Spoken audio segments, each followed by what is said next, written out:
and we'll roll the old printing press along. We'll roll the old printing press along. We'll roll the old printing press along, and we'll all hang out in kind.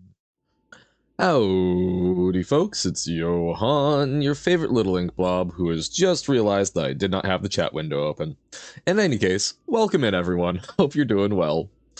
And yes, this is true, Alyssa, I could always just avoid my problems, but I'm also the type of person that hates avoiding my problems, because then I just get anxious over them and start panicking, so I prefer to address them. Therefore, Celeste being my problem, we shall address it.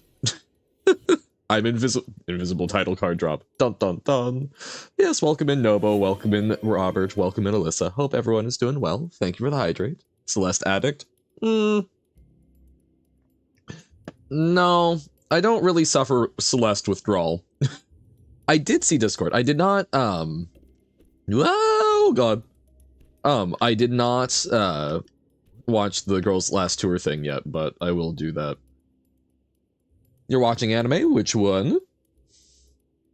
Making a Baba mod? Nice. Okay, so we need to jellyfish. Oh god. All that for a key. Oh no. Oh, Assassination Classroom. I've heard good things about that. Not watched myself, but... Right, we need to dash. Just a little bit over 100 deaths. Meanwhile, you. Yeah. Yes, jellyfish. Okay, but how do we use the jellyfish? Intriguing. Already made the props fixed and true. Okay. So hold up. So we can grab the jellyfish, but that doesn't give us extra verticality. Oh wait, can we just naturally jump? No. So it needs to be a dash out. But yeah, no, only 100 deaths feels utterly crazy to me. Oh, or do we need to grab it on the upswing so that we get the boost? Oh, fix makes every rule of an object true, even if they're not rules. And true is the same, but with all the rules in the whole level? Ugh. Ah! That is what we need to do with the jellyfish, but then we need to also not die. Would you rather fish in jelly or have jelly made of fish? Ooh. Would I rather fish in jelly or have a jelly made of fish? I think I'd rather fish in jelly. Like, that seems like a unique technological experience, whereas the sensory hell of a gelatin made out of fish, because, I mean, do fish even have enough, oh, what's the word? Collagen? Is that it? In their bones? The marrow and such that gets used, it's the connective tissue that gets used to make, gelatin. Wait, wait, what? Fixes antonym of broken. I don't know broken in Baba context, but... Oh, Assassination Classroom. Bone Marrow, my favorite. Everyone's favorite, certainly. Okay. See, we're already starting to make some minor pathing decisions. Broken disables all rules of an object. So just like all rules that it is capable of having, or... Oh my god, that's right, I've totally forgot jellyfish could...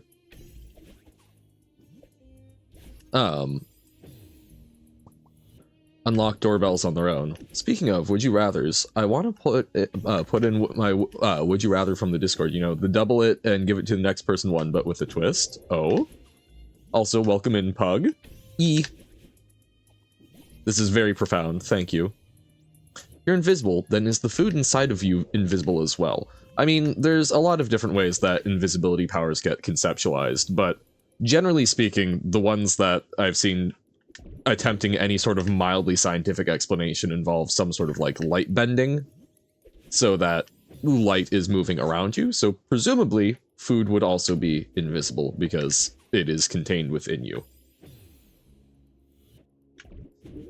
And then clothes would be dependent on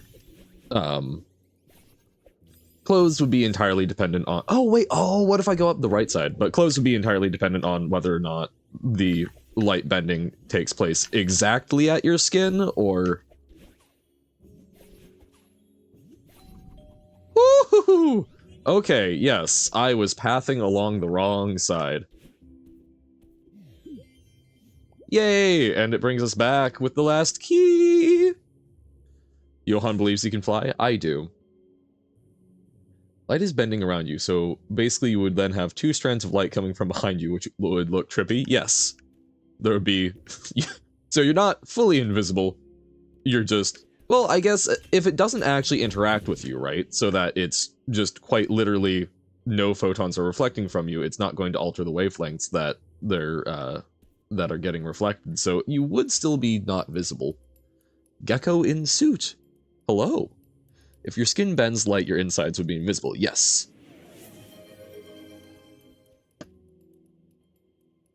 I'm terribly sorry. Gecko in suit, you have been here before because it's not a first time message, but it's, I'm guessing, been a while because I don't recall. But welcome in. Hope you're doing well. We zoom upwards. Oh, dear God. Oh, okay.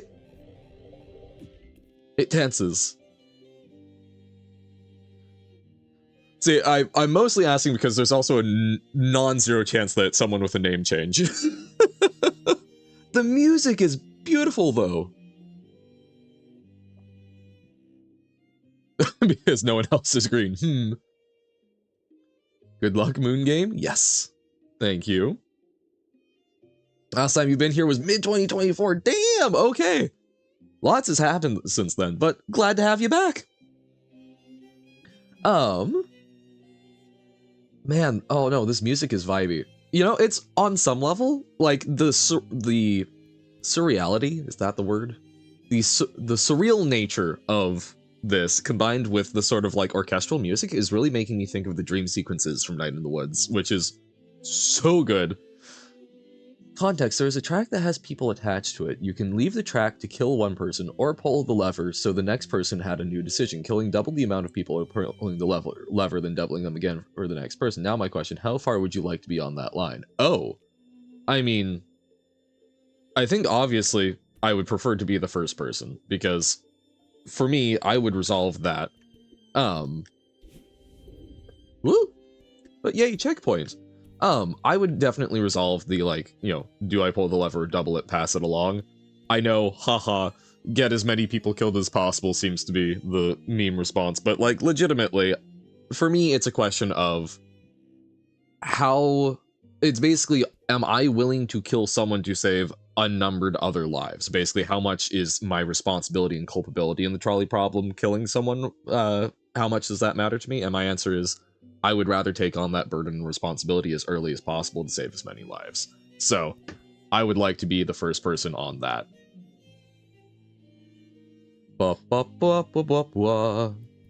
Just trolley problem in an alternate universe. See what's a good trolley problem. Oh dear. Depends on who is on the track. True, but in general, I think that if there are people that I want dead on that, there are other avenues to make them dead. But yeah, for me, I think it's personal culpability. I would prefer to be as early as possible. I love these little orb things are also making me think of Rain World neurons. Oh, this is so cool. So it looks like we can just kind of go however the hell we want. Bum-ba-dum. This is the person who also watched, like, the Index series apart from me. Oh. Go Gadget Bloom. Bloom? Are they called blooms?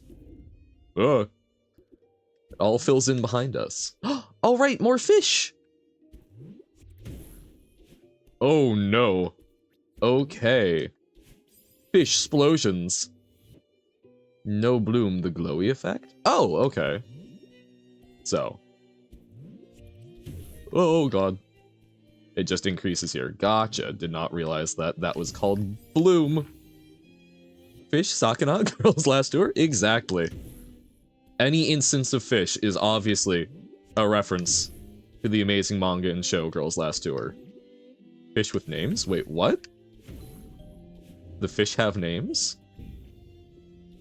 There we go. Fish. Okay. What hell is this going to put us? Okay. I'm not used to individual rooms being... I'm sorry, I just looked out my window, and there's 2 delivery trucks from competing companies being very awkward in my intersection. Here we see the capitalist duel in real time. There are people on the track. You can stop the trolley at any time, but doing so would disrupt the trolley service, causing the company to lose profits. I stopped the trolley? Look, man. Profit is a consideration, and yes, that can affect people's livelihoods, but generally speaking, any of the people who are wages on that are not going to be significantly impacted by those operations unless it causes the company to tank, and anyone who is profiting from, you know, performance metrics is usually going to be just fine, so I'd rather keep folks alive. Let's say, classic trolley problem. However, there's one track with one person and one track with a friend of yours. However, the trolley conductor has already made the active decision to hit your friend because he can't stop it in time, and the other person is his wife. Do you then choose to actively ignore the conductor's decision and change the track, making him run over his own wife in horror? Now, see, that's a very good one. Hey, welcome in, Marcus Marculia. A livelihood built on blood does not deserve to persist. That's a lovely way of phrasing it. Oh. But no, that's actually, Celeste? What's Celeste? But no, that's a very interesting one, Alyssa, because what that is doing is very directly, that's not even, because we've seen them put in the context of, like, you know, would you run over a friend versus a stranger? Like, would you value that differently? And I think the answer is pretty clearly yes, at least for me. But that is basically, would you be willing to try and prioritize basically, would you fight someone over it? Not just in the abstract, would you kill your friend or a stranger, knowing that that stranger is probably important to someone?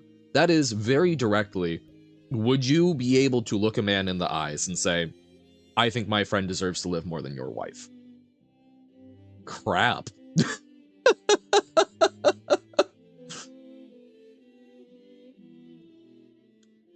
That's a really tough one.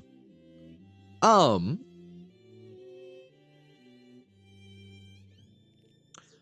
guess in the abstract, my hope is that I would flip the lever and save my friend. Because to me, my friends are more important than the strangers. There's a very lovely quote that I think I've mentioned from We Free Men by Terry Pratchett, but talking about sort of the selfishness of the main character and wanting to protect what is her own. How dare you take that from me? And that is one that really resonates with me and is important. At the same time, I don't know if push came to shove, if I would really and truly genuinely be able to look someone in the eyes and say, the person that I care about matters more than the person that you care about, and do that to them. I hope that I could, which maybe sounds horrific, but I hope that I would be able to prioritize the people I care about over them. I also need to be honest about who I am as a person, and while I care about the people I care about of quite a lot, I'm just not sure I could actually commit that murder. Oh, that's a great time to laugh, but you know, it's the cutting tension laugh. Hey, welcome in, Ollie. Yes, great time to walk in. Celeste and extreme moral problems. It was actually my dad that made me think of this, because I presented him the classic trolley problem. He said he would simply let the conductor choose because the conductor was killing the people. He would have more horror and torment than the lever puller. Got me thinking. Interesting, yeah. No, and that is something where, like, from a moral level, I understand that I care about my own more than I care about the sort of abstract horror that I'm causing to this other person.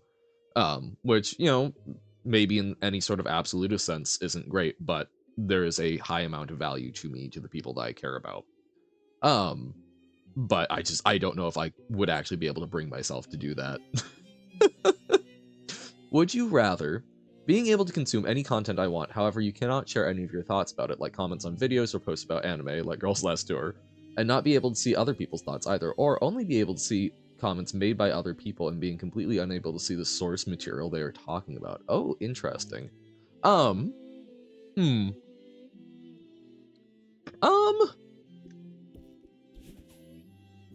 Here's the thing. In a lot of cases, I don't actually care that much about sharing my thoughts, which is funny to say as a streamer and someone who's doing pre-records on YouTube and kind of considers it something where, you know, like, I will say that a lot of times recently, it's been more just kind of vibing, right? But I do still try and provide some sort of critical commentary and describe how I feel about, you know, the media that I'm consuming and try and hopefully provide some additional value besides just being good background noise. But, you know, in general, like, if I don't comment on stuff, I don't make huge posts about stuff. I talk to my friends, though, and that is very important to me. And something that's funny is there's a lot of media that I have consumed after being enamored with it because of things that people have said about it. Or just catching, like, little hints of it. Like, Dragon Age Inquisition, I believe, is a game that I really need to sit down and play. I started at one point, I got about 40 minutes in before becoming overwhelmed by, do I want to move the story along or find every little lore book? But I absolutely fell in love with that game because of the soundtrack coming up while I was looking for some background music for a session of D&D that I was DMing. And the song Sarah Was Never just really, really, really spoke to me.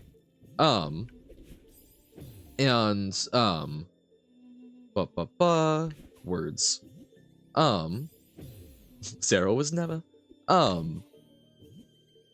But, you know, a lot of what I was able to learn about the game that really endeared me to it was through that indirect stuff. It was through wikis and whatnot, because I haven't watched or played that much of the game. So I think I would actually rather basically sort of get at things indirectly. I would rather experience how the art was making other people feel, because I think that even if I was not then able to directly consume it myself, I would still be getting a lot out of it.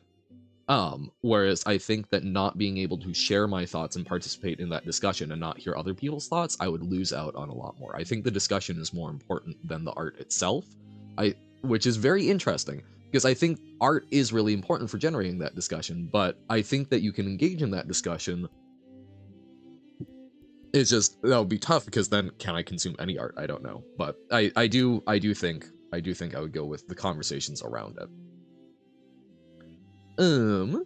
Told the dad today his joke triggers me because of trauma. He complained about not being able to make his jokes right. Aw, I'm sorry. That's unfortunate. But no, good for you for telling him how you felt, because that's, you know, I'm a big advocate of, you know, humor is humor, and sometimes I have come across folks who I think are a little sensitive about stuff, but at the same time, at the end of the day, certain things make people feel uncomfortable, and if you care about them, you know, it should not be that hard to adjust that a little bit, right? That is being polite and having consideration for others. As long as that's not then, like, turning into, but then you must also control how you make it. As long as it's not dictating basically how they're acting outside of you, it's still one-on-one personal respect, and that sucks if they're not willing to give you that respect. So I'm sorry, but yes, good on you for being able to talk to him about that. I'd rather be able to see the material. YouTube tutorials make the world go up. No, and this is true. Like, tutorials would be a very big thing to lose out on. There's a lot that you would be missing out on. But I also know that I can go read summaries of it. I can go talk and call other people that know about things, right? It would make me have to network more, but that's probably not a bad thing.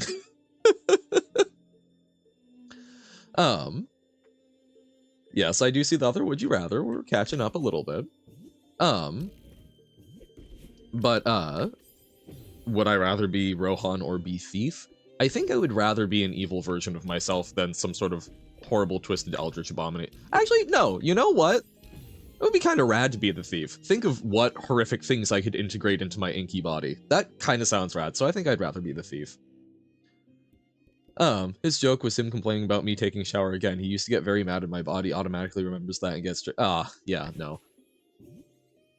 No, and to be clear, sorry, I should have been very specific. The additional commentary was not about you specifically, just in general, talking about how humor is something that I think is good, and I have come across a lot of people who I think forget that part of humor is sometimes unexpectedness, and sometimes it is being not entirely polite or respectful. Irreverence, I think, is important in humor. This does not sound like it is even adjacent to that. So I'm sorry. Some kind of control over every computer on the world, okay, but that's kind of the thing that I'm afraid of other people having. I'm not sure that I want that kind of terrifying power. We've already talked about how I know that I should not be trusted with absolute power because, to the point where I made a finger puppet to help balance out the power that I had in college. What is a Rohan? Rohan is what Robert came up with as an evil Johan very early on in streaming when we were doing the absurd trolley problems. Go to the magnifying glass for a sec. Look at the double spring you throw the jelly on before you die. Wait, what? Hold up. I mean, I'm not... My issue here is that I'm not figuring out how to get through the gap, I think, but... Hey! Welcome in, Skeleglitch. Also, yo, we love the Hutao emotes. Hutao, best girl. Would I rather let a trolley run over 10 innocent young adults with a lovely life ahead of them, or murder a random guy with my own hands? No repercussions? Probably the second one. Because again, less loss of life, and I'm going to be real. I'm going to be real. In the abstract, I enjoy having experiences. And so while I do not actually think I would cope well with killing a person by myself, I would be interested to have that experience. And if I could justify it to myself as I'm saving 9 lives by doing that, sure, we'll go with that. With that, Rohan and Thief, would you rather? I have the benefit of knowing my own version of the lore for those characters that I still haven't said anything. Yep. Tries to be evil but fails, I see. I'm afraid I'm selling my manga for too little money, but I'm selling some, so I'm happy. Well, you know, it's too little money is dependent on, you know, how... If it's sitting around and you want it out, there's a value to things getting cleared. I've paid to have things removed before, so, you know, like, Bump, bump, bump. The magnifying glass. Wait. Oh, the binoculars? The binoculars. I see. Okay. Cannibal Han? Yes. Murder Han. Look, man. I did find out, there is a state in the US where if you are a citizen of that state... Oh. I see what you're talking about, Nomo. Me trying to go through there is patently ridiculous because it has spikes. I understand a little bit better. So I'm trying to go up and around, I guess? But yeah, there is a state, I think it was like Arkansas, maybe? But basically, if you are a citizen of that state, you can volunteer to be the person who carries out, who is the executioner. You get paid like $200, I think, as like a stipend for it, which is just sort of like, that's just very strange to me, but also vaguely intriguing. Like, again, there's sort of in the abstract, it would be interesting to know what it's like to end another's life. I also do not think I would be able to live with myself. So, you know, it's one of those weird things of like, I am intrigued by this, but I don't think that would actually go well. Bum bum bum ba-dum bum. Now only need to get Nintendo Online again. Oh, for doing the newest level. Selling your manga for stupid little money and people offer even less? Well, yeah, because people feel that they can bargain at that point, so that's why you tend to overprice it, so that when they try and negotiate you down, you can negotiate to the actual price you want, and it's miserable and I hate it, but eh. We're 4 days away from school ending, and my tutor's only now realizing that I might not be doing so well, actually. Oh, I'm sorry. Oh, Commander Online for the first time last night. Hell yeah! No, that is super fun. I've been doing that a little bit with some friends. Okay, so how do we navigate this? If we throw the jellyfish, do we cling to the wall? Oh, does it bounce? Ah. Oh. Ah, you thought Ollie was making and selling her own manga. That would actually be very rad. Walking Dead deck and Mr. House deck? Nice! Fun, fun. Were you using Spell Table or just like on Discord? Cannot draw for the life of me. Fair enough. No, that is something I need to work on my pixel art for. I, again, would like to try and make some games, but I'm not super confident in my art. I might see like, hey, friends who are very good at art, how much would I need to pay you? Playing on Spell Table but talking to Discord? Yep, that's how I've done it as well. But I don't know, Spell Table has genuinely really amazed me with how good it is for doing card recognition. Like, that's incredibly convenient, having done stuff just in Discord. But that part about killing people reminded me of my only actual OC that is currently stuck in your head. I see! Fun, fun. She has a very interesting idea that has been consuming me for the last year of my life. No big deal. Uh-huh. Definitely. Last night, the card recognition was questionable. I mean, it's not the best, but considering that's provided for free, I was terribly impressed by it. Hey, welcome in, Bunky the Pumper. Fantastic name. How's it going? Hope it's going well. We are trying to figure out the routing of this room and having lovely discussions about ethical dilemmas. It's a grand old time. Boingy? Because I'm wondering if what we're trying to do here, I think... Whoop! But my current thought, and we need to test it, is that we grab the jellyfish, we jump over, we send it through. I keep pressing slightly down there, which is a big problem, but we do that, boing, we throw it, and then we try and catch it on the upswing, I think. Got Celeste on Friday evening and now have 16 hours in it? Damn! Well, what chunk are you on? We're currently doing a chunk that's pretty far along, because we've been doing a lot of the alternate levels. You may note the 123 hours total in the save. Might have a problem. I feel like that is something that many people who start playing Celeste say, is, oh, you know, it's only consumed most of my life in the past few years, don't worry about it. I think the fact that I'm not, like, always itching for more Celeste is probably... I am probably one of the least... words. I have been hooked the least by it, there we go, of folks that I am aware of who play it. Ba, ba, ba. It is terribly fun, do not get me wrong, but the fact that I'm not, like, absolutely, utterly addicted.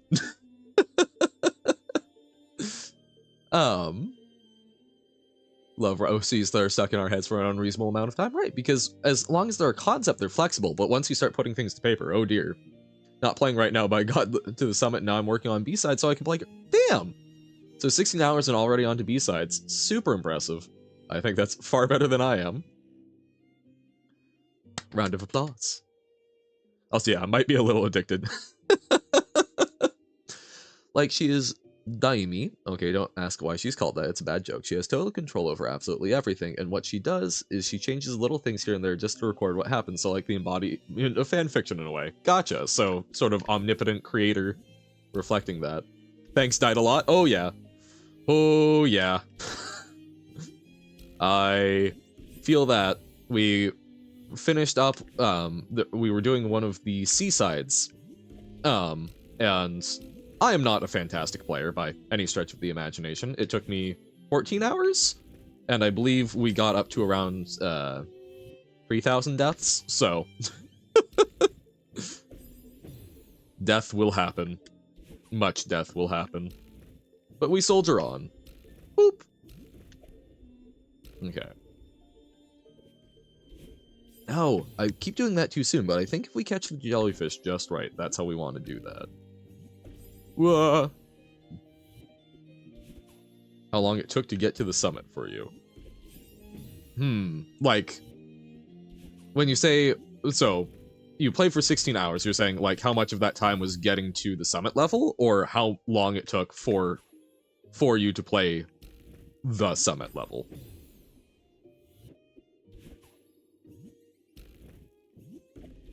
For time to get to the summit, I'm going to say 12 of those hours, and then 4 of those hours were actually doing the summit. That is my guess. It is probably terribly wrong. No! So yeah, so then, in that case, I'm going to guess 4 hours. I don't actually remember how long it took me, but I remember it took a fair bit longer than most other things. Hold up. Do we have? No, we can't check it in here. Sad. Okay. We can check after, though. Boing. No!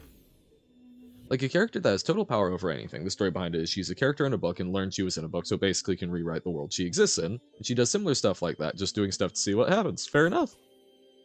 Start of game to end of summit. Oh, didn't you... Oh, gotcha, gotcha. Because now you've started doing B-sides. Then... Oh, wow, so even faster than I was thinking. Let's say that of the 16 hours you mentioned, 10 of them were from start to summit. Hello! Welcome in, Silver. Thank you for the flip. Wait, did flip happen or I rebooted and it wasn't up? Hold up. No! I'm terrible. I owe you a flip. Flip, I owe you a soda. Boop. This is truly terrible, I'm sorry. It was 11 hours? Damn, okay. Crap, that's... very fast. Okay. There we go. And now... Flip! There we go. And, of course, because... Obviously I owe interest because I stole the flip from you. Second flip. There we go. Thank you for the flip.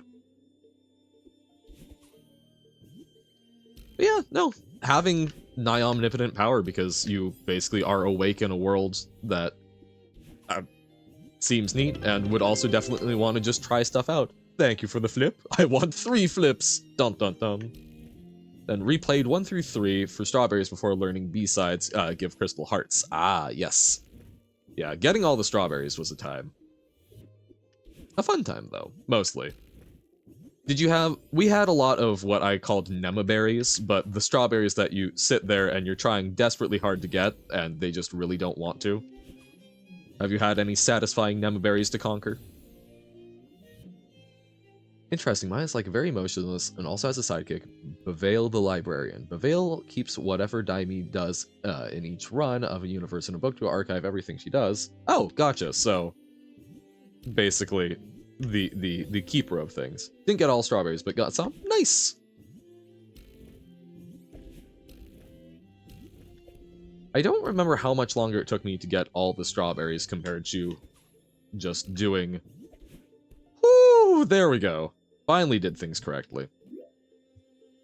Oh dear. Oh, no, no, no, no, no. There was one berry that I ended up giving up on in Chapter 3. Ah. So you do have a nemaberry. Dun dun dun. There was one berry that... Oh, there we go. My vintage buyers, please give me money. I want to buy books. Yeah, yeah. Am I gonna get the berry in this chapter? If I find it.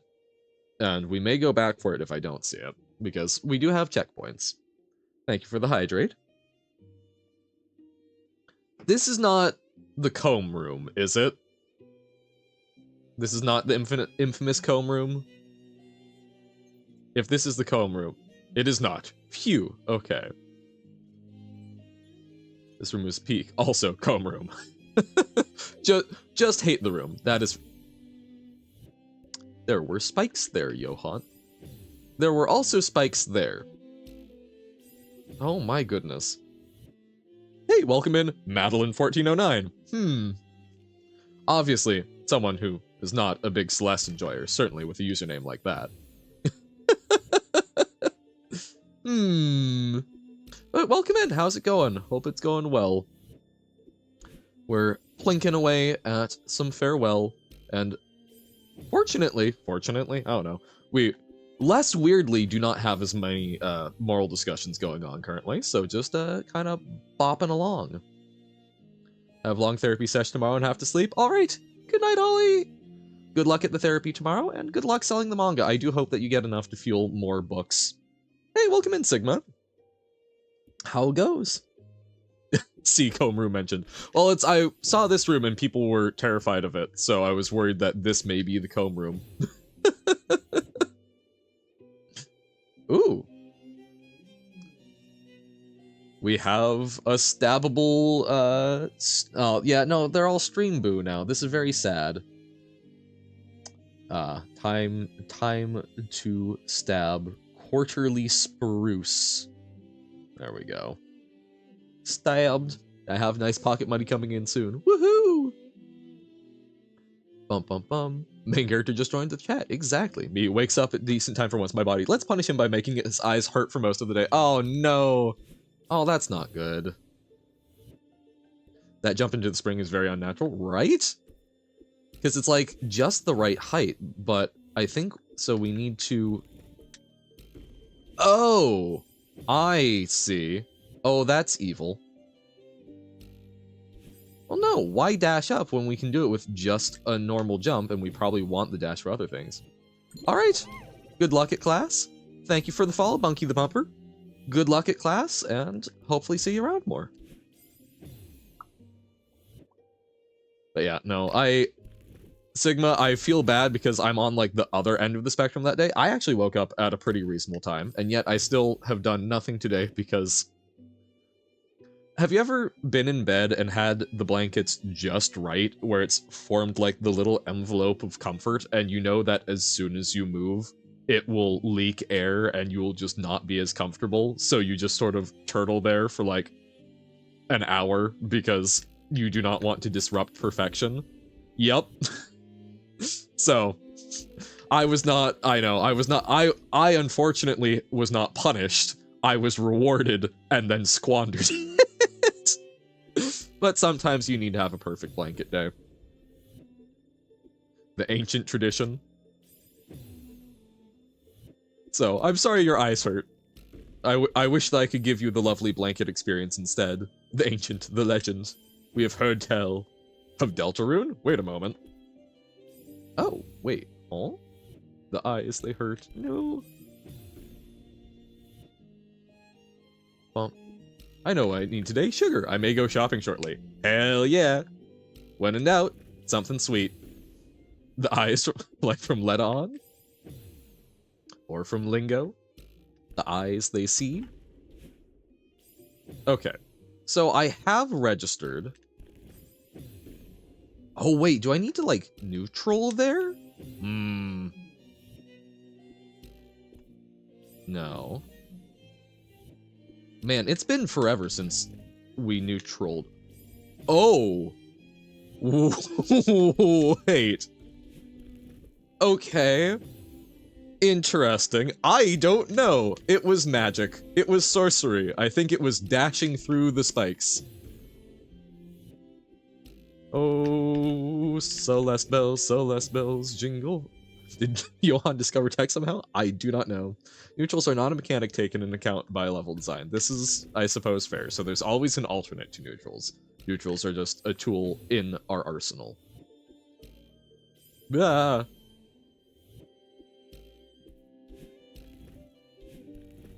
No! Oh, this is evil. Evil, I say.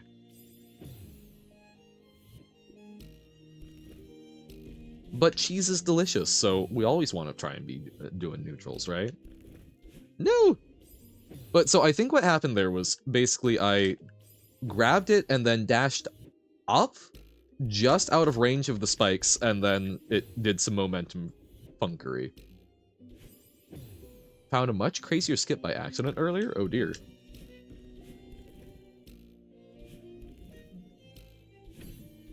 Oh my god, we have to... Oh!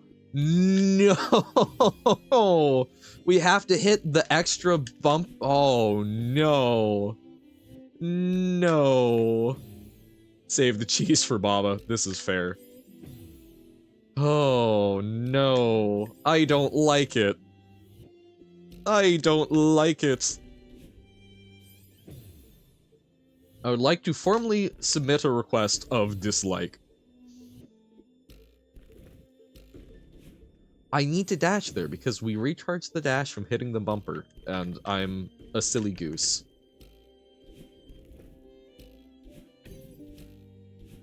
No! Baba when? Me. Baba never. No, I don't know. I'm sure we will again at some point. Baba is a sometimes food.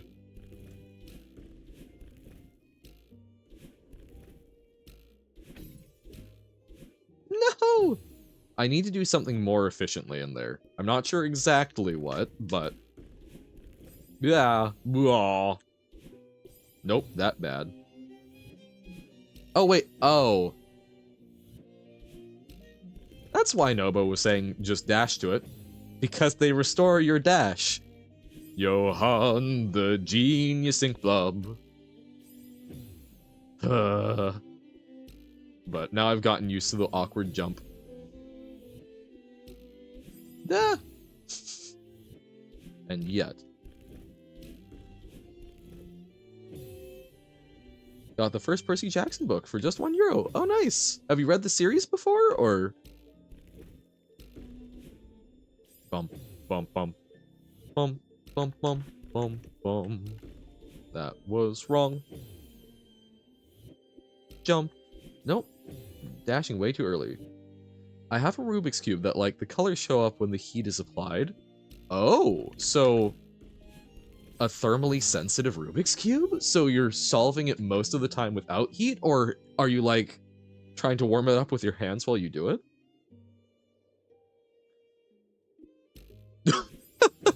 A pack with only 3 levels. Intriguing. I think my laptop is so hot that it looks like a normal Rubik's Cube. Yeah, laptops certainly do have a way of getting very warm. No, never read them. Almost have the whole series except for the Olympians from the secondhand store. Oh wow, nice. I really enjoyed reading it when I was younger. Generally speaking, things that tend to be fairly universally liked and popular are not things that click with me. This is one of the ones that a lot of people liked that I went, huh, this was well done. Fun little twists in the myth. I should go back and read, there's the author Rick Riordan did some additional ones set in the same world, and then also I think some based around like Egyptian mythology, I think? I'm not 100% sure. Also, I think I mentioned actually recently that I need to go back and read the or reread the Inheritance Cycle so I can read the new book Murtaugh that came out. Boom, boom, boom, boom. Ah, that was not bueno. Man, so I need to get more verticality there.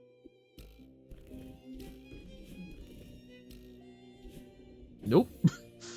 Was trying to get too ahead of myself. Boop. Oh, right. Hit the bouncer, then...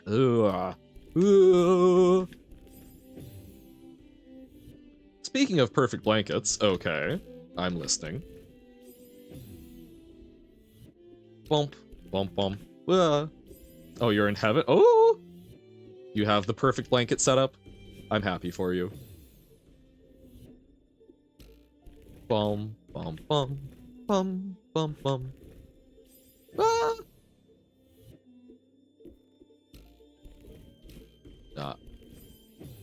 Not on my watch. Turns on the lighter. No! Don't burn the blankets. Dear God. If you're going to do that, if you're going to cause misery, at the very least, don't destroy the thing that brings such joy. Just, like, turn up the heat and make it miserable and sweaty. You know what I love about laptops? When the heat produced by normal use melts the glue on the rubber feet that came with the laptop. Oh yeah, so, my current laptop I've had for about 2 years. And I hope it will continue going strong for a while, but I think I've mentioned there's a lot of goofiness with my retail job right now, which whole thing, but it may delay my moving out, which is a little sad, but we're figuring it out. In any case though, I've been trying to like evaluate like my periodic saving for stuff. So I've been researching new laptops, which always scares me. I always hate researching new purchases while the old thing is still going fine, because I feel like I'm being rude to it, especially when I'm researching on the laptop. But in any case, that was a whole bunch of tangents for my old laptop, which is still functional, but basically just wasn't doing what I needed it to anymore. My old laptop had a known problem where the heat could get so high that it would melt the soldering on the motherboard. So I always had the fan running at 100% on that, and was trying to get was trying to make sure it was always in an elevated space so that it always had good ventilation. But yeah, there are some that have a tendency to just melt themselves, not even just the glue. That's, yeah. Never buy laptops. I have been using a laptop as my main PC for the past few years because I've had to travel a lot, and it's been fantastic, genuinely. I've used it for running a VR simulator off of a few years back. They're real neat. Just have to be mindful of them and not mean to them. I've achieved the state of perfection. I will have to get up to put my phone to charge. No! Haha, that's why I got a charger right next to my bed. Mwahahaha, adulthood power. Oh, so do you mean to do like I do when going down corridors with paintings? Wait, what? Oh, you tilt them? Oh, you monster. After that, the glue holding the screen on the case also melted? Oh, that's... Oh my god, I'm glad it still runs, but that's kind of insane. Is there... Can you get some more glue and fix it? Maybe like a better thermally rated glue? Perfection disassembled? No? No! I don't know what y'all complaining about. I bought a gaming one. It's perfectly fine. That only no, and that's... I mean, I will be clear. Like, the laptop that I'm currently using, I got on a screaming deal, and it was like $1,200. So like, I mean, it is a fairly high grade one, but it has treated me incredibly well these past 2 years. And I also stuck a like 2 terabyte extra not memory, brain, extra storage. There we go. In it. But yeah, no, and like my old laptop was also certainly not cheap, but like there are very good ones. Even then, I'm buying on the cheaper end of expensive gaming laptops, which is why, yeah, again, the last one apparently had a known problem with melting itself. Did not happen though. I've still used it for stuff recently, so. Boop. I feel like with a lot of things, there's I love, hey, we already mentioned Terry Pratchett earlier today, but, I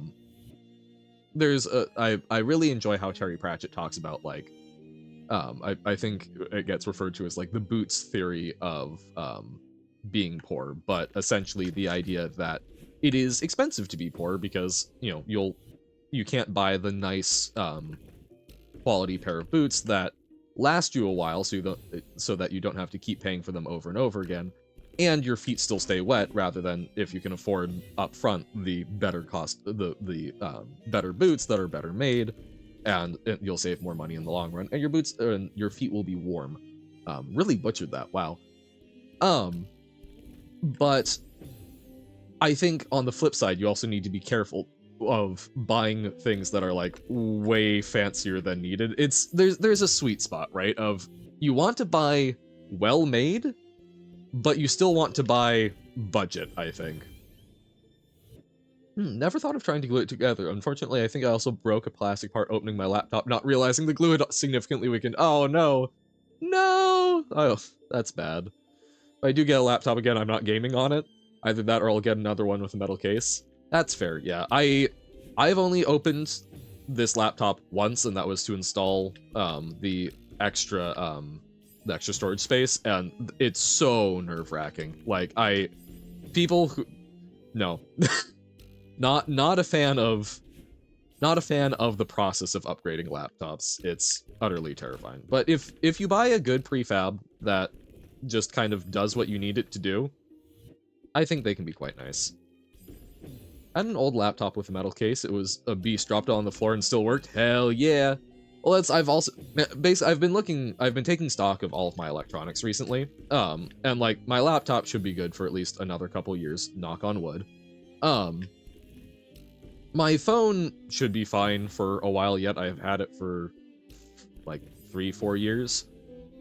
It's got one issue where sometimes a green stripe appears on it, because I think it doesn't seem to be a hardware issue, or at the very least it's a combination hardware software issue. But like it should be fine. However, my Chromebook that I've had for it's probably been like 7 years. Talk about a beast. It's a plastic case. I have dropped it so many times. The case is actively cracking and has been for like the past year, but it is still holding together like a champ. But I'm going to need to get a new one soon because of planned obsolescence. It had its last software update like 2 years ago, which is not the greatest. I obviously don't do anything of super vital security importance on it. But yeah, if you're ever buying a Chromebook, they can do quite well for a very long time. They're a really great option for having something mobile for doing internet related stuff. I handle a lot of what I do on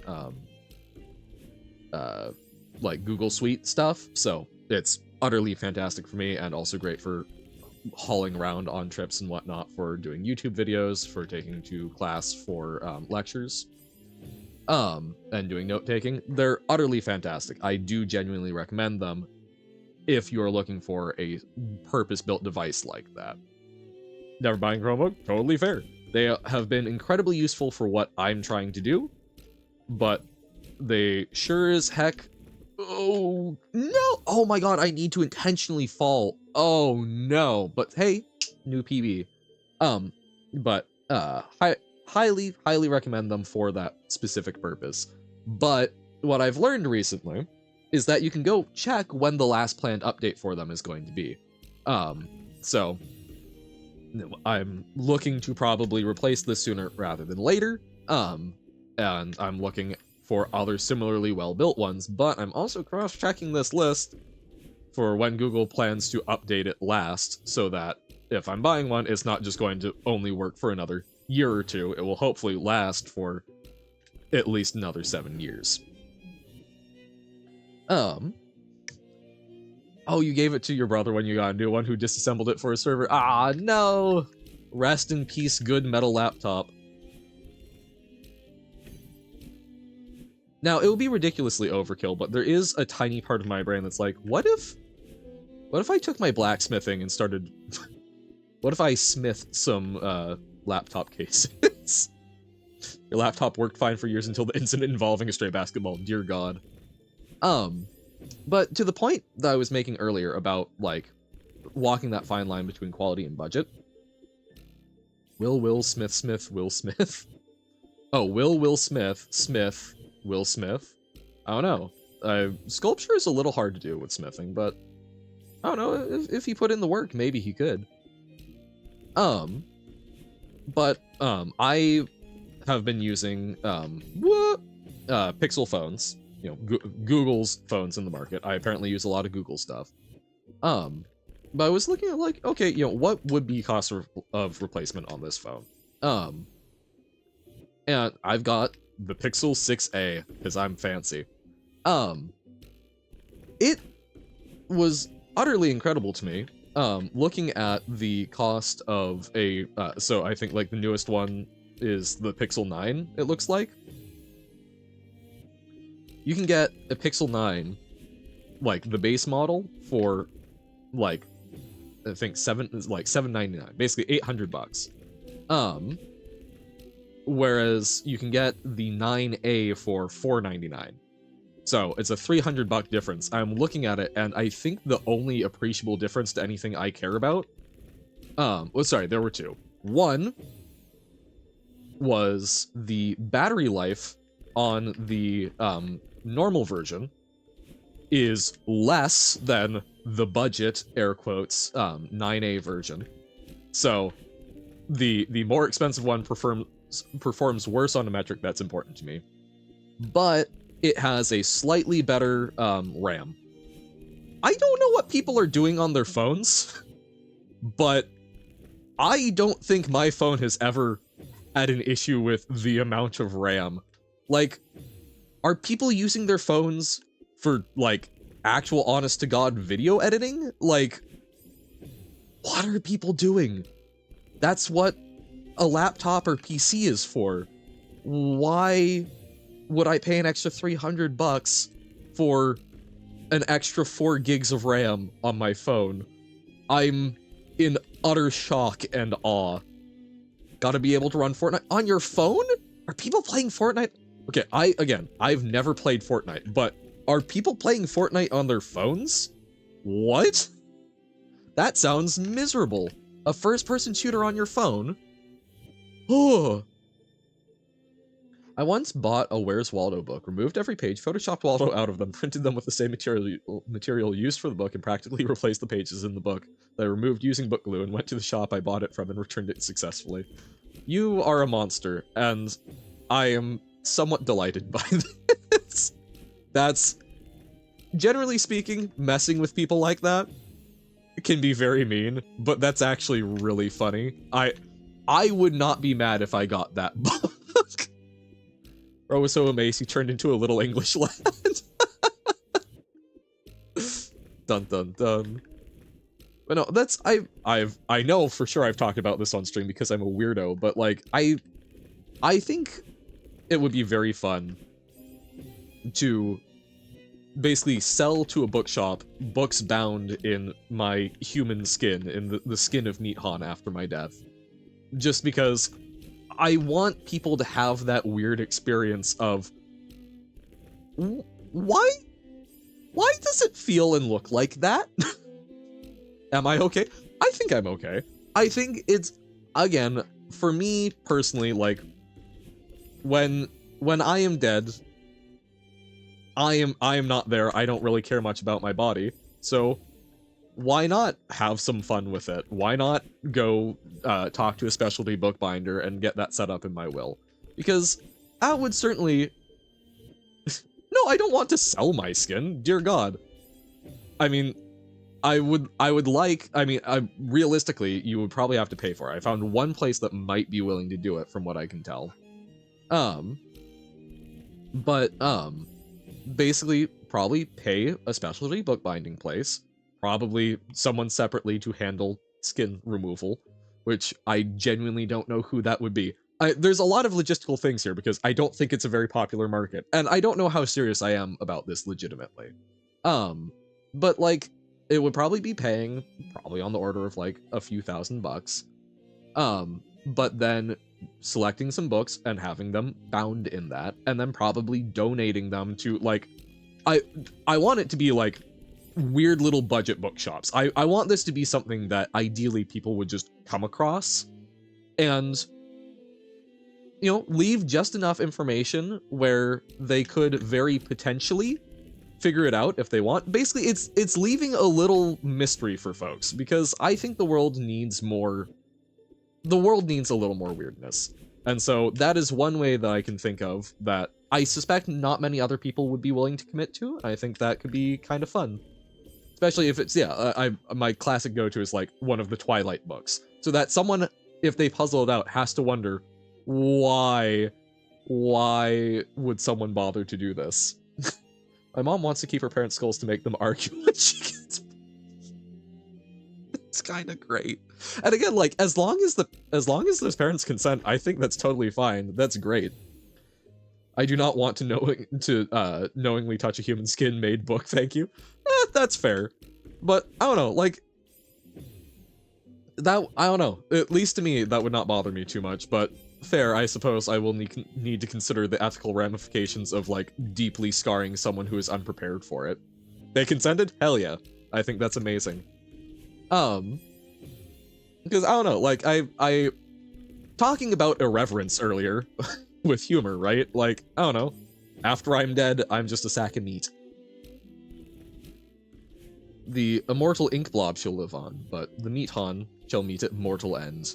And this is sad, but let's find some ways to have some fun with it. That's again, like, one of the big things I've been trying to be more okay with, has been helped by two very lovely phrases. We're all just compost and training. Which brings me a certain amount of comfort of, you know, it's similar to the, you know, ashes to ashes, dust to dust, but feels a little more casual, I guess. I don't know. Doesn't feel as stuffy. And then, since one day we'll all return to dirt, let's bring some stories for the worms. I think also is just kind of nice of, like, you know, not everything is gonna keep up, but as long as I can bring some interesting stories that will continue when I'm gone, I think that's great. And that's what I'm trying for. So, yeah, I will fully admit that, hey, what if I got someone to bind, like, weird fiction books from my era in my skin after death? That is a weird thing, but I think it could create some fun and funkiness. Oh, hey, you tidied up room, nice! And I'll leave the worms some puzzles to do. Exactly. You know, it's leaving something behind. Absolutely. Gonna pass down my Funko Pop as a family heirloom? Hell yeah, let's go! Well, it's, I really enjoy... I've got some, like, macaroni art that I think was made by one of my great-grandmothers. And it's such a small, silly thing, right? Like, that's, you know, it's not like it was some great work of art, but it was something that she did as a kid and mattered, and, you know, that was... Her parents loved that and hung that up in their room. Or, I don't know, actually in their room. Like, you know, you're backfilling some of it, but... It's...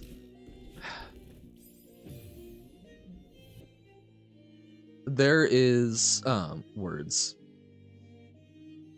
Stuff like that, I don't know. It makes me feel a lot more connected to the past, and I think that's neat. It's just, it's finding the little things. Mom, who's that figurine for? That's your great-great-great-grandfather. Yeah. Well, it's, and, like, some of them are a little weird. Like, you want to talk freaky. It's not as freaky as the thing I'm talking about doing, but, another great-grandmother, had some dolls that was apparently trendy at the time to have dolls that had some hair of their owner. So we've got some dolls that have actual hair from my great-grandmother. And I'm going to be fully honest. I'm not actually that superstitious, but having a doll, which is already a somewhat inherently creepy thing, that contains the hair of a dead person related to me, kinda weirded me out, man. And I may or may not... There we go. May or may not have... Thank you. Gaiman. See, all we need to do is talk about weird effed up family heirlooms. That's the power we all need. This really looks like a place we should be able to go, and it's terrifying to me that it's not. But I may or may not have tried to figure out, like, do a little occult research for, like, how would one bind the spirit that would presumably haunt such a doll? So we do now have a shoebox that I have drawn pentacles and a few, like, eclectic spells on that contains a doll with my actual great-grandmother's hair. So, just a fun little thing. Yes, this is a statue of your great-great-great-grandfather's balls. Oh dear. Picks up phone. 754555337. Hello, skill department? You are not gonna believe this. Johan actually did a thing. Oh, gee, I'd love to friendly haunt someone. Okay. Just to be clear, so you're disturbed by human skin bookbinding, but you're fine with creepy haunted artifact, and you're telling me that the book is not a way to accomplish one such thing? I think there's some hypocritical aspects at play here. Oh dear. Oh no. Mistakes were made. Who else should I target to make them read Girls' Last Tour? Everyone. It is mandatory. Ah! A soul and a dead body feel different to me. This is fair, but like I feel like there's a certain amount of I feel like remnants of the body, like the haunted doll, I feel like is probably haunted because it has remnants of my great-grandmother's body, right? Like yes, everyone, set your stats to read Girls' Last Tour. Oh, that might even actually encourage me to not have my status, or my, mode set to invisible. Hell, I'm haunt my Steam account. That would also be kind of great. I'm haunting a gaming PC to play games. Well, I do genuinely wonder what's going to happen with, like, legacy accounts. Where, like, I'm sure that there's already been some amount of it happening. I just don't know. I haven't seen any legal precedent for it, but, like, if someone inherits your Steam library, I have to assume that's going to become like a non-insignificant portion of inheritance. I assume Steam deletes it at some point. Right, but what if you take the password and you sign in with it? Right? Like, I don't know if that's against, that's probably technically against terms of service, but it's also goods that have been purchased. Or at least a limited license to access those goods, and I think a lot of people figure that that should be able to continue. So I don't know, like I think that at some point I would be unsurprised if we saw at least attempts at having multi-generational Steam accounts.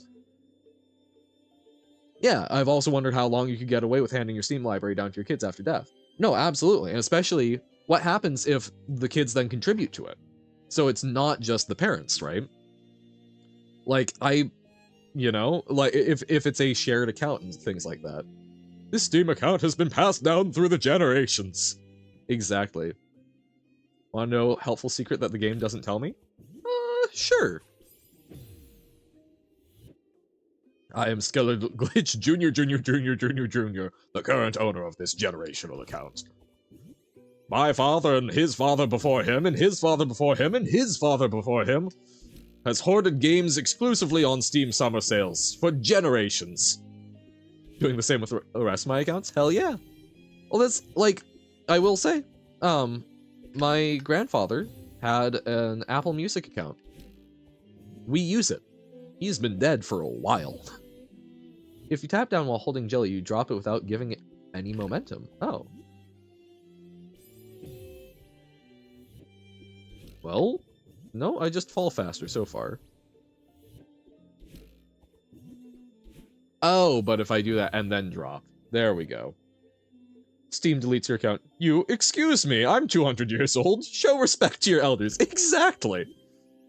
But yeah, you know, and I can somewhat, like, from a legal perspective, I think there's probably no actual right to it, but there's also a certain amount of, like, F you, I paid for it, right? Which, you know, we've talked about this before, because, like, from a legal perspective, I understand, right? But, because that's true with a lot of games that are, like, you know, being provided as a service, and people get angry about it. It's like, well, you know, it's not being maintained. It's like, well, technically speaking, you did not buy an actual product, right?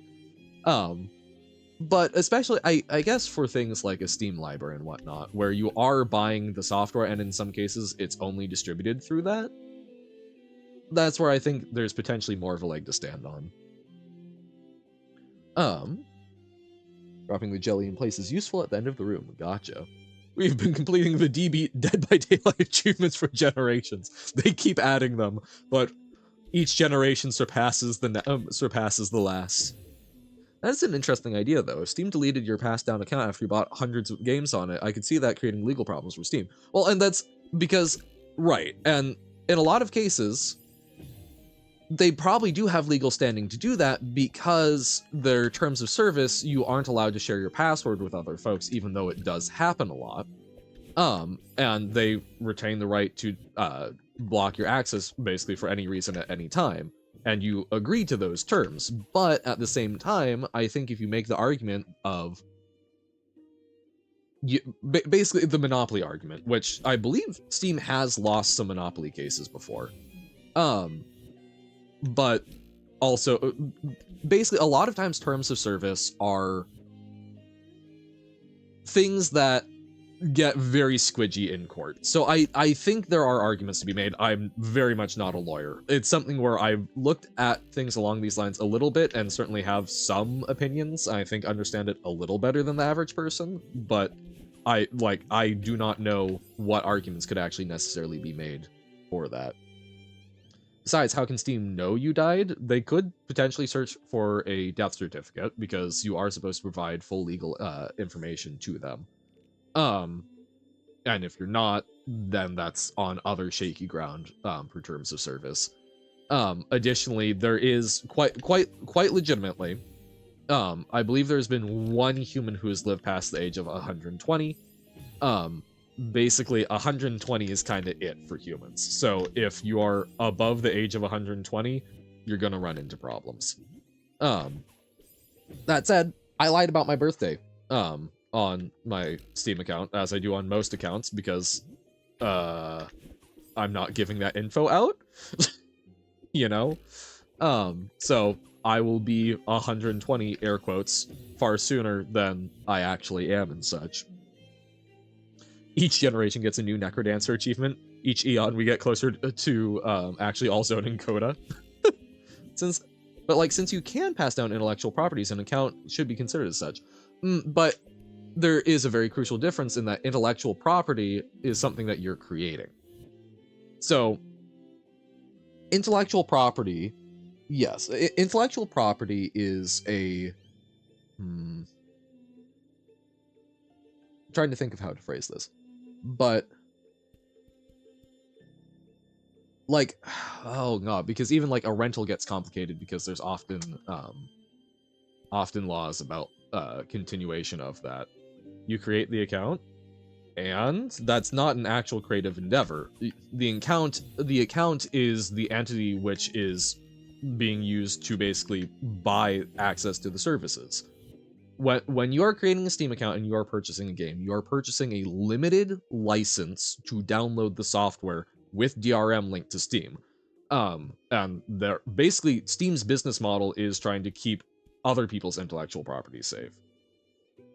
What if that account makes video games? The account doesn't make video games. You, as a legal entity, may create video games, and you may use that account to post video games.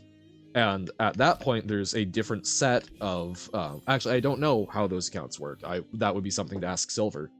But there's a different set of... basically different set of obligations between Steam and you with a developer account.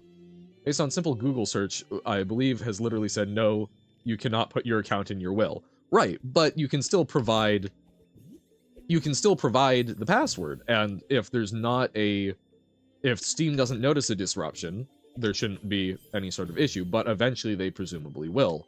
So the question is, at that point, I think what this is going to boil down to in a lot of ways is account squatting.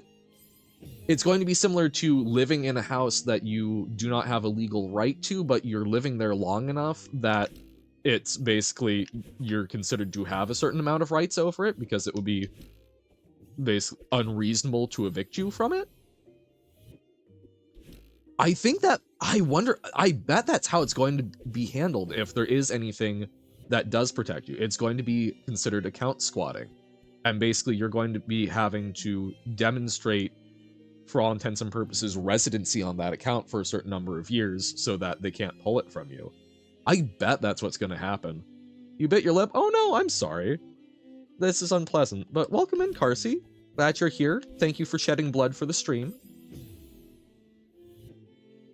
I also just realized that the More One Night part of More One Night is technically full on English. The Tora Beru is just quite the stretch way of saying travel. Ah, okay, sure. Huh.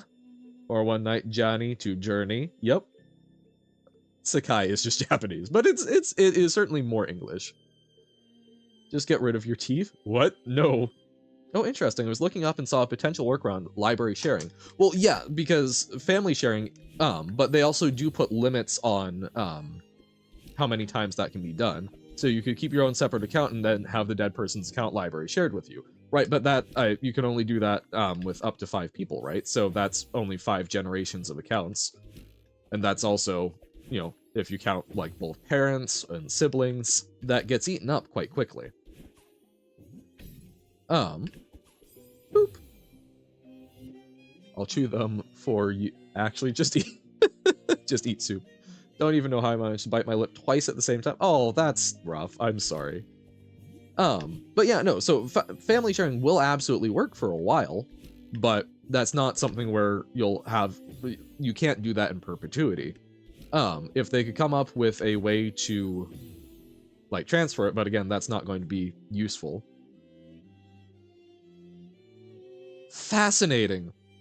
I mean, I'll allow it, but Automod thought that bite your lip is considered a sex-based term. You can't bite a lip if you don't have a lip. True facts. It's an endless cycle of pain. No. Wow, Twitch. Yep. So that's, I mean, like, I can kind of see it, but also that's really funny because now we're just talking about literal actual pain. Haha. It doesn't like bitch ass. Automod making things unintentionally dirty as usual. But yeah, no, boop.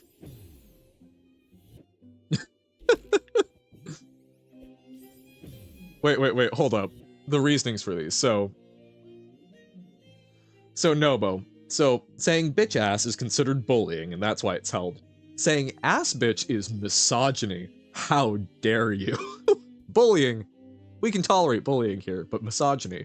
No, no, no. How dare you flip those words around in that order? I don't know why the reordering makes it different, but that's really funny to me. I chew on plastic, I bite lip, I cry, I chew plastic. Oh no. Now, yes, I know that Nobo is providing solutions of just don't have lips. May I propose an alternate solution of not chewing on plastic, perhaps? I'm gonna lip my bite, oh no. Just checked, I can actually will my account to someone? Are the laws different in your country?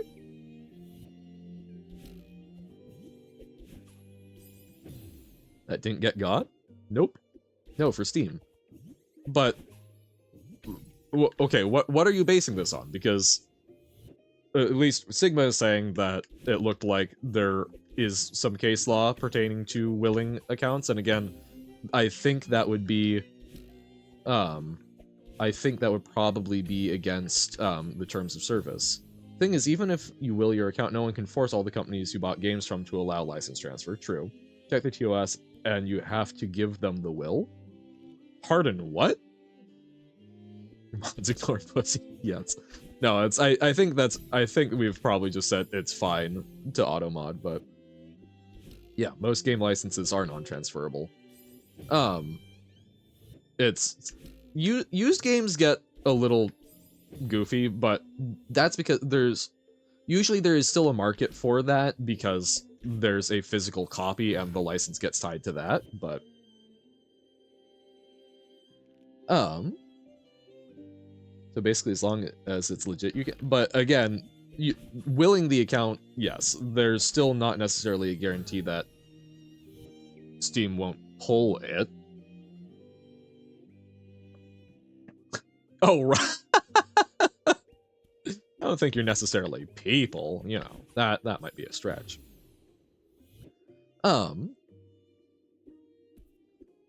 yeah, no, I mean, it's interesting. I have not seen a case actually tried like that, and I would be very interested to, if such a case already exists, I would love to see it, and if not, I'm looking forward to when we do see things along those lines, because I think it'll be interesting to actually have a robust legal framework for basically a generational accounts. Chew on your hard plastic, bye. Anyways, Girls Last Tour thing I sent on Discord is very good animation with More One Night, part of More One Night. Gotcha. Works like that with physical media, so I feel like it would be pro-consumer to allow that. Yeah, and that's hopeful, but at the same time, as things are moving more and more to subscription-based things, right, where you aren't actually owning the products, things have not tended to move in a more consumer-friendly direction. So it's I think it'll be very interesting. What I could see being done as a workaround, but I don't think any company is going to want to allow such transfers to happen. Plus also keep in mind, a lot of services sometimes just stop carrying stuff. Like you can buy a video or a movie on Amazon Prime Video, and if they stop hosting it, you don't have access to it anymore. Just remember that's also a thing. Double check now, I'm getting mixed signals. Yeah, and that's I do not think there's any sort of clear case law about this. So I think the signals are going to be very mixed. But what I could see as a potential solution offered by companies, because companies by and large tend to like to get ahead of legal things that could get them in trouble. What I could see happening if people were really starting to move on this as an issue is companies offering a like upgraded account, or basically you can pay a subscription fee or something to that sort. Probably subscription, not a one-time thing, because we know they want that money. But basically doing it so that you can buy an enhanced account that allows for generational passing down. Getting pissed by this? Yeah, it's a frustrating thing because we aren't buying access to actual product, or we are buying access rather than products these days. And in a lot of cases, the only way that you can buy the product, air quotes, is by buying limited access to it. I mean, my prefab laptop doesn't have a disk drive. My previous one didn't have a disk drive. You have to buy an external one. At what point are they not going to do that? More and more places don't want to actually produce the physical media because turns out it's way more expensive than the digital, and software licensing is a miserable cluster. it's bad. Yeah. Also, I can't tell, but it looks like the 5-person limit for library sharing has a cooldown. So I think you can switch who those 5 people are, and as long as you wait a certain period of like 90 days, then it's fine. Right, but that's still ultimately it doesn't combine the libraries, so it's not, you can't roll it down. Once you hit 5 people in that you're trying to get the libraries from, the 6th person is going to have to drop someone, right? They can eat crap, I'm just gonna tell my password to them.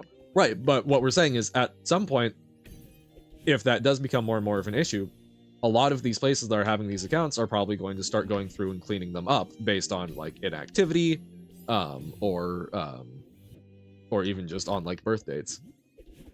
Yeah, you can't have the same library shared by all your descendants, at least currently. Again, I could see some sort of like subscription-based licensing to allow that as a way to basically go, we really don't want this tried in courts because this could have problematic legal ramifications for the basically right to access stuff that we've been doing. So instead, we'll give them an option where we make money off of it.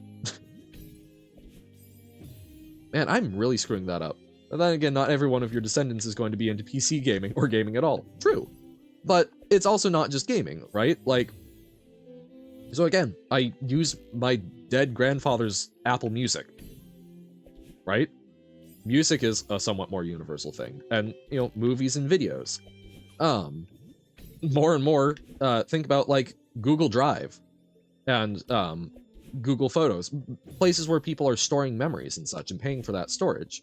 Those ones, at the very least, since it is just storage and rather than like a particular licensing, that's probably not going to be as big of a thing, but it's still, I don't know.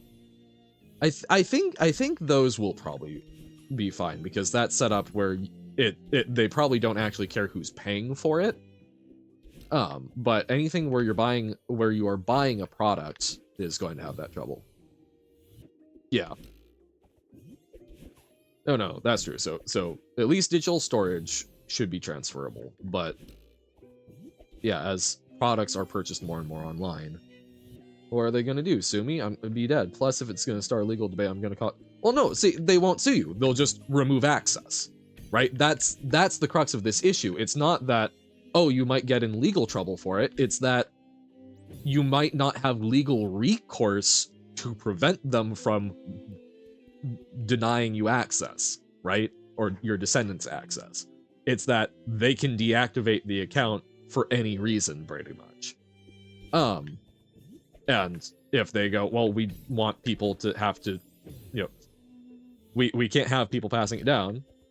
Like I said, that might cause a legal debate. It might, and I do agree that companies do tend to want to avoid that, but it's basically what that's going to boil down to is either it's going to probably one way or another will probably cause a debate. The question is it going to be something where the companies think that they can litigate it, and they'll basically just say, screw you, we're going to take this to court and we're going to win, we're going to absolutely obliterate you, and try and get it set up so that you can't pass it along? Or is it going to be something where they're scared of the outcome, where they aren't that confident in it? Oh, I see about the dropping thing. Okay. Are they scared? In which case, they'll probably come up with an alternative that still retains the control and doesn't get a ruling that might not be favorable to them. In which case, they'll probably be able to continue, those accounts, but they'll probably find a way to make it incredibly expensive so that they're still getting their money's worth out of it, air quotes. I think I have a problem with More One Night, and that problem is that there's no song better than it. It was made back in 2017, and that kind of pisses me off for some reason. Like, in 8 years, you have not found a way to make a better song than this, especially the More One Night part of More One Night. It's funny, because I much prefer the Song of Raindrops. I think there's others, like, I really like Girls' Last Tour. I really like the music, but I don't think it's the best song ever. But I'm sorry that you have hit the musical pinnacle, and thus, there are no more lands to conquer, and you must weep. Nobo Xander the Great. Alright. I really want to get this chunk, and then we will probably call it for the day. Whoop. No! Okay, we were a little closer there. Bam. Bam bam. Bam bam bam bam bam bam. Bam bam bam bam bam bam bam bam bam. Bum bum bum bum bum bum. Okay. Yes, doing the down bit is useful. The musical peak. Also, that one remix Psycho made is like the better version, and the way I remember the song. Ah, I see. Johan doing more tech. Johan trying to remember the useful advice. I mean, I'm gonna end up rich if I play my cards right with my restaurant. I'm making sure that my next generation gets all the leftover money, even if they don't take after me, so that's probably not gonna be a problem. Hopefully. I can't even remember the actual way to do it. We'll find out. I mean, it's probably just getting the rhythm correct, but... No! It's actually just bouncing off the wall? What? Plus, I know another way to pass your games down. A very big flash drive. Well, right, but, again, not Steam games, right? You have to get access to the games in a way where they don't have DRM. True. This is fair. There are ways to bypass it. I am aware of some of them, but still, maybe. I guess I don't know how many of them No, actually, yeah. No, you're right. Oh, then so maybe some of those storage systems that we're talking about. Yeah, only games that won't really work are online games, right? But I mean, that's already an issue, right? Because there's not a way to legally compel a company to maintain a live service, and that's something that we've seen as an issue fairly recently, of people getting very grumpy about live services getting deactivated after they pay for it because, well, we've paid for it. It's like, you know, especially with offline games or games that have an offline component, I agree that that is stupid, right? Like, I should be buying it. But if I am buying into a game that has live service, I understand that that will eventually go away, right? Hard drive of Steam games, which I don't need an account to play them. Hell yeah. Part of why I'm iffy on online required games. Yeah, and the thing is, like, some of them are fun. Like, I think it would be a sad world if we didn't have something like World of Warcraft. But even then, the big thing with that is, I do not think a company should be forced to maintain them in a playable state. However, I do like when a company that does have an online required game that then releases the code when they are no longer continuing it, when they release basically all the pieces that you need to be able to make it, so that we've got, you know, custom World of Warcraft servers and Duelist, which is a game I should actually play that for a pre-record at some point. But really fun sort of like combination of chess and card game that I enjoyed, and then went under thanks to management by, I think, Bandai Namco. But the server information got released, and there's two competing versions of it, but it's basically getting rebuilt. And I think that's really neat. Plus, you can make your own servers for games with no more servers and keep your original accounts. Yep. Yee. I think there's some guys that's trying to push for a legal requirement for companies to patch games to not require the internet when a company... Yeah, no, that's what I'm talking about, and I've seen a little bit of that. I don't want to get into it, because, man, that's a heated internet debate, or at least it was, like, a few months ago. Which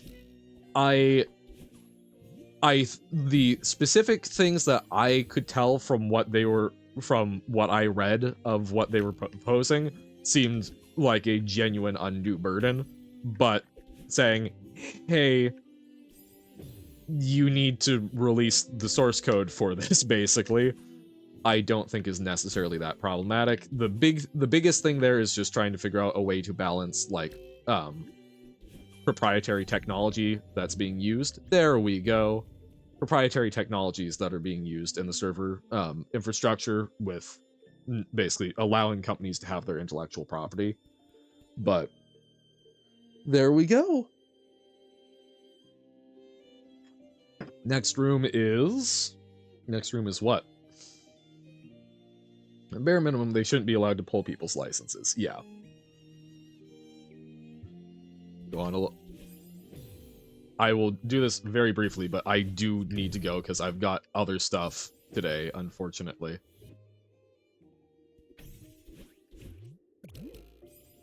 So we do the fish. Oh, okay. Sure, that was easy. Yeah, if a company really doesn't want to patch the game, usually modders can save it. Indeed.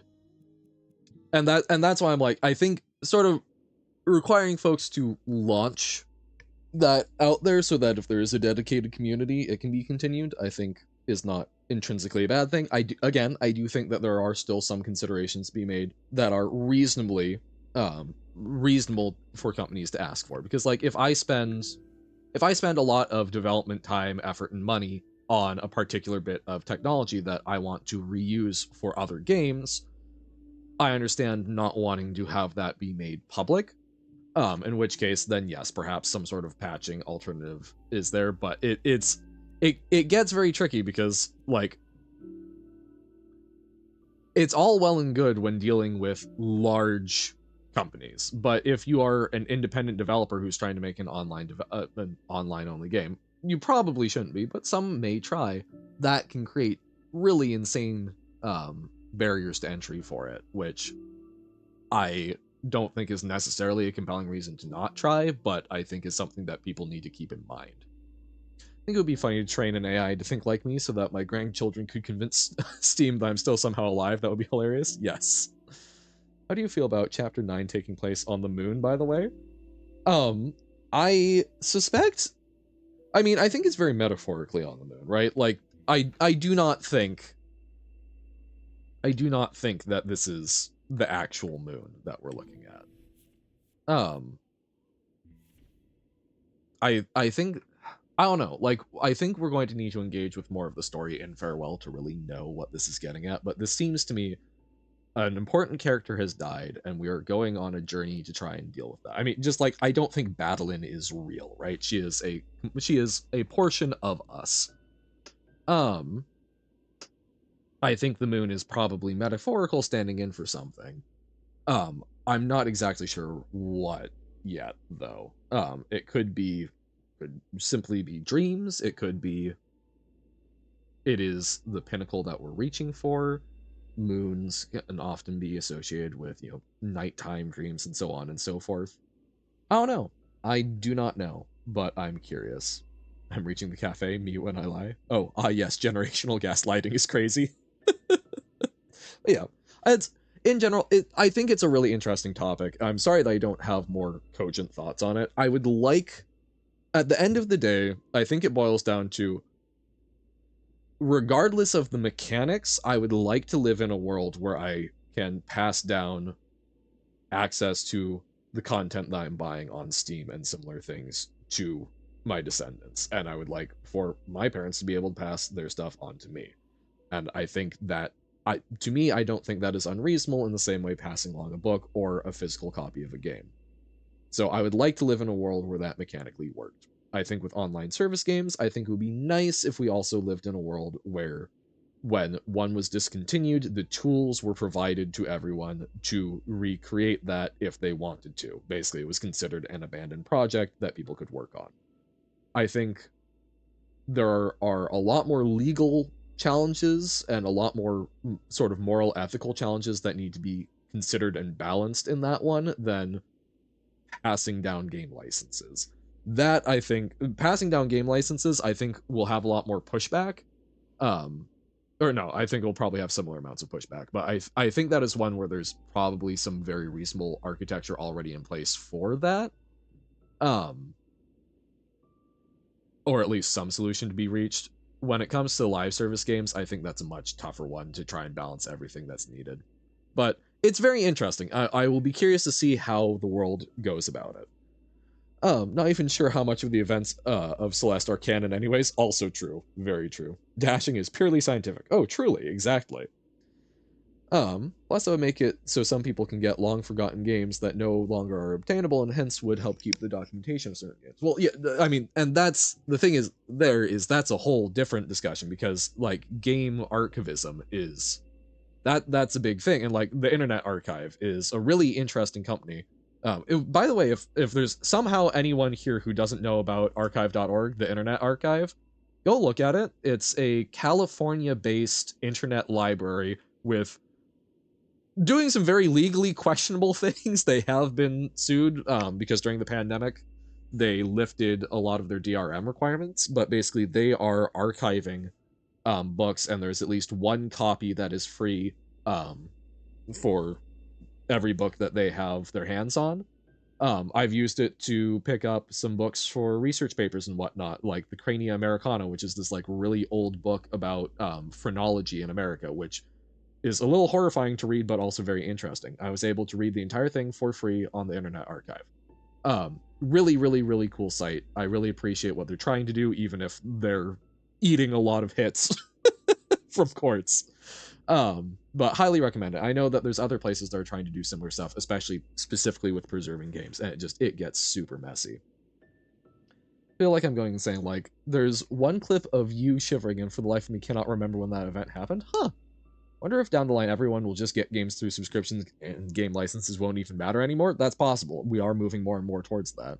Seems like that's a few, well, right, and I've heard that called like rent seeking, right? It's finding ways to take commodities that you could purchase and basically extract more wealth from them. I think at a certain point, things break, but who knows? I've always been surprised by the tolerance and resilience of societies for utter BS. And don't get me wrong, I also have a lot of tolerance for utter BS. So I'm in no way saying that I'm not part of that problem. They did that for Just Cause, and as some say, you got to know when to follow or break the law. Not saying you should, but sometimes you need to. Well, no, I'm that's big fan of civil disobedience. But yeah, it's a very interesting thing, and it's something that I'm hoping, if I am actually able to establish a proper career in libraries, it is something that I do hope to do some more research into and look at how it gets done. Because I've already talked about, I would love to think about like classification of games for discussion better. But quite legitimately, I think that public libraries should be carrying games in a lot of circumstances, and how that gets done. Don't even get me started on how ebooks are handled, though, for libraries. Those licenses are utter BS. Just hot tip. So I use mostly ebook materials from my library because I otherwise have to quarantine or wash materials, basically, which is an incredible hassle for me. So I mostly use the ebook services. Those licenses cost sometimes several dollars per checkout for folks. So they are incredibly expensive compared to physical material circulation. So if you have the ability and you're trying to use stuff, highly recommend prioritizing using physical materials from your libraries. But yeah, no, ebook and e-audiobook licensing is so terrible for libraries because they can't just buy a copy and loan it out. They buy it's usually either a fixed term or a fixed number of loans on it. And it's so garbage. So other interesting thing pertaining to this that sucks. So fun stuff. So I'll post that if you like Girls' Last Tour, you also like Pikmin. I can confirm I like both. Maybe I've seen Pikmin. I have only seen them through like Super Smash Bros. So I don't know. I cannot honestly say. They did not just immediately capture my fancy, but who knows? I haven't engaged with them as much as maybe I should. How to get a totally real GameCube? I do not. Like, you're telling me that the game as was about to buy on the Google Play Store no longer exists, and I therefore cannot play it? F you, I'm pirating it and playing the game. Yep, and I will say, from a moral standpoint, I don't have as many issues with that. If there's no other way to access it, my moral standpoint is, but for legal reasons, I do not encourage piracy. Game companies' competition isn't other game companies, it's piracy. Yep. I've certainly heard Pirate Software say that before, and because in general the thing is I want to support developers. I would like to pay, but I still need to go back and do a donation now that I actually make money to the Inner Life folks, because that was a lovely game and they made it basically pay what you want. I need to pay them for it. Because I like supporting developers, but yeah, if there's not an alternative, like I'm now purchasing the Yokohama shopping log books in English. I did not know that there were any official translations. I'm now purchasing those. But I read some of it through fan translations and whatnot. I like to support creative work I enjoy, but if there aren't options or if it's being horribly exploitative, I have more issues. Which means piracy is technically pro-competition and healthy for the market, in my opinion. Yeah, no, and a lot of people remembering that, hey, there's alternatives. Akita, the game dev Ultra Kill, encourages piracy as long as the ones who pirate it promote the game positively. Fair enough.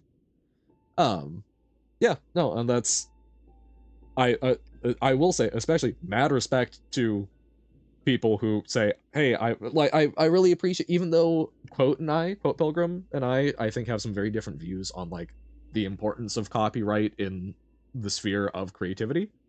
Quote has made way more than I have and supports that and puts their money where their mouth is. Huge respect. Zero shade. Even if our views differ a lot, I think there are a lot of people that hold views about copyright and such that hold those views because they're specifically on the consumer end of it. Which I'm mostly on the consumer end of it, right? So who knows? As I make more creative stuff, we'll see. But yeah, I don't know. It's a very interesting sphere. They said something like culture shouldn't only exist for those who can afford it. I do very much agree with that. And to me, that's what libraries exist for, right? Libraries are meant to be a community pooling of resources so that the community can access culture without having to. I cannot afford to maintain a personal library, right? But I can kick in a percentage of my earnings to support that. And when I'm not working because I'm a kid, my community can do that. Our property taxes pay for schools, which also have libraries and such, right? Um, that's a fire line, also, yeah. Um, but yeah, it's. I agree. I agree fundamentally that culture is not something that should be reserved for the wealthy because culture is deeply important. And that is I still really want to look into. I don't know how copyright law works with newspapers because they have multiple contributors, but I really really really hope that it's done in a way where it's based on the publication date of the newspaper, because I think it would be a really fun project to go find some small town newspaper. Probably, I know there's a lot of like small town newspaper archives in the US. There might be some in Europe. I don't know.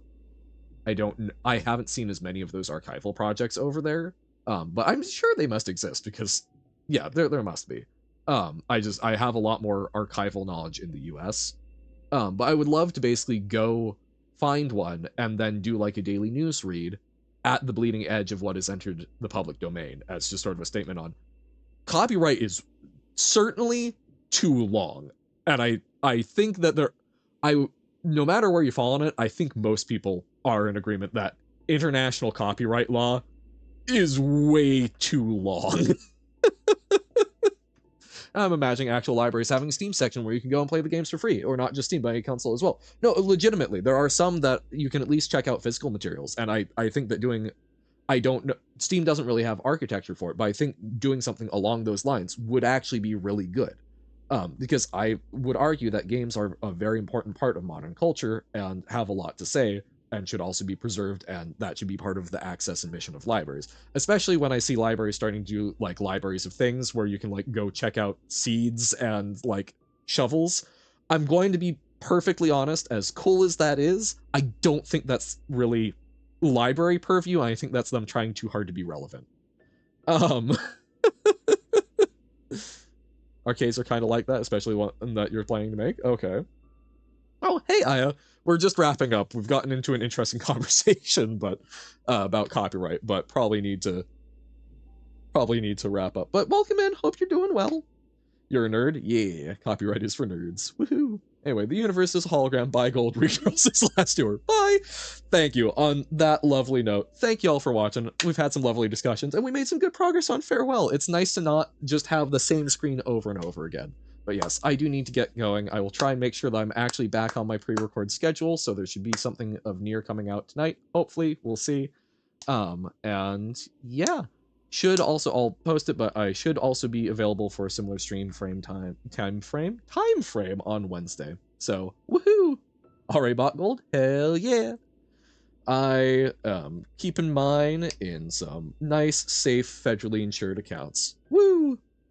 Oh my god! Hey, Shifu is playing Celeste. We'll go right on over there. Hell yeah! Oh, the Precious? Yes, of course. Alright. Thank you all. It has been lovely. But for now, I must bid you adieu. Catch y'all on the next stream or the next video. But for now, bye! Oh, the work was fun, but the wages low. Leave her, Johann, leave her. I guess it's time for us to go, and it's time for us to leave her.